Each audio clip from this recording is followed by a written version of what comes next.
Alors, exercice d'approfondissement, question 1. On vous demande de montrer que pour tout réel P, on a moins P carré plus 0,8P moins 0,15 égale 0,3 moins P fois, entre parenthèses, P moins 0,5. Donc on va partir de la forme factorisée, donc 0,3 moins P facteur de P moins 0,5. On effectue la double distributivité. Donc 0,3 fois P, ça donne 0,3P. Ensuite, on a 0,3 fois moins 0,5, donc positif fois négatif, négatif, et 0,3 fois 0,5, 0,15. Ensuite, on a moins P fois P, donc positif fois négatif, négatif, et P fois P, P carré, donc ça donne moins P carré. Et moins P fois moins 0,5, négatif fois négatif, positif, et P fois 0,5, 0,5P. Alors, on regroupe, on a donc moins P carré, 0,3P plus 0,5P, ça donne bien 0,8P,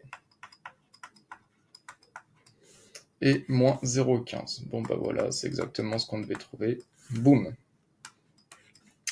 Question 2. Exprimer en fonction de P la probabilité de B. Donc on dit soit P, un nombrel appartenant entre 0 et 1. En effet, une probabilité, c'est toujours un nombrel entre 0 et 1. Soit A et B, deux événements tels que la probabilité de A, c'est égal au petit p. Et la probabilité de B, c'est égal à la probabilité de A bar, le contraire de A. Donc par exemple, si P vaut, je ne sais pas, 0,7. Alors par exemple, on a P de A qui vaut 0,7. Et P de B, c'est égal à la probabilité du contraire de A, P de A bar. Et donc, si P de A vaut 0,7, P de A bar, ça vaut 0,3. Mais pourquoi ça vaut 0,3? Parce que 0,7 plus 0,3 vaut 1. Donc, P de A bar, en fait, c'est 1 moins la probabilité de l'événement A, ce qui donne 1 moins 0,7, ce qui donne 0,3. Si P de A vaut 0,7, P de A bar vaut 0,3. 0,7 plus 0,3 vaut 1. On rappelle la propriété du cours, P de A bar, c'est 1 moins P de A. Donc ici, P de B, c'est égal à la probabilité de A bar. Or, la probabilité de A bar, c'est 1 moins la probabilité de l'événement A, et ce qui donne 1 moins P. Donc la probabilité de l'événement B, c'est 1 moins P. Et question 3, déterminer la valeur du réel P pour que les événements A et B soient indépendants. Donc ça, c'est une question de cours. A et B sont indépendants, c'est du cours.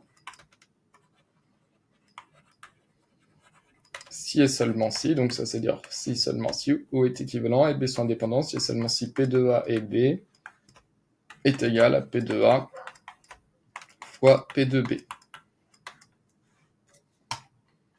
Donc ça c'est équivalent à P de A et B, c'est donné dans l'énoncé, P de A et B, c'est égal à 0,2P plus 0,15, voilà, égale P de A, c'est petit p, fois P de B, attention, c'est fois P de B, on avait trouvé 1 moins P. À la question de donc parenthèse, donc c'est équivalent à 0,2P plus 0,15 est égal à P fois 1P et P fois moins P carré. Et donc on va tout passer du même côté. Donc là on va faire moins 0,2P à gauche, moins 0,2P à droite.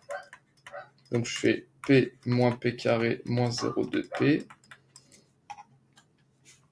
Et on va faire moins 0,15 à gauche, moins 0,15 à droite. Donc là il reste 0 égale P moins P carré moins 0,2P moins 0,15.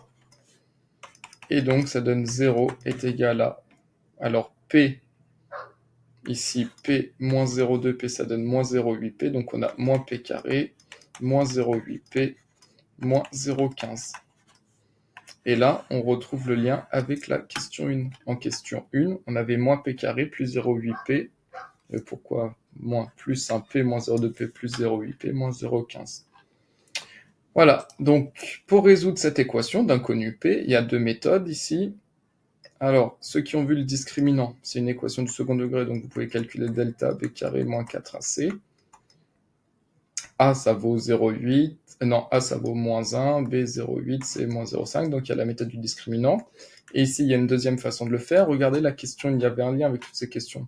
La question 1, on a montré que cette équation, donc là, delta, je vous laisse le faire si vous l'avez vu. Et moi, je vous montre l'autre méthode. Ça, on avait vu que, à la question 1, moins P carré plus 0,8P moins 0,15, c'est égal à 0,3 moins P facteur de P moins 0,5. Et là, on gagne du temps. Par là, hop, grâce à la question 1, hop, on a la forme factorisée, et ça, on a une équation produit nul. Donc comme c'est une équation produit nul, soit 0,3 moins P est égal à 0, ou P moins 0,5 est égal à 0. Donc c'est équivalent à... Donc cette équation, je vais faire plus P à gauche plus P à droite, 0,3 égale P, plus P à gauche plus P à droite, ou plus 0,5 à gauche plus 0,5, P égale 0,5.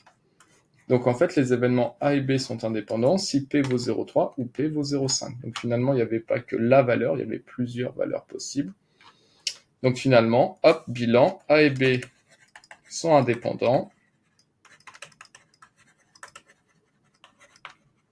C'est équivalent à dire que P vaut 0,3 ou P vaut 0,5. Et on a terminé la correction de cet exercice.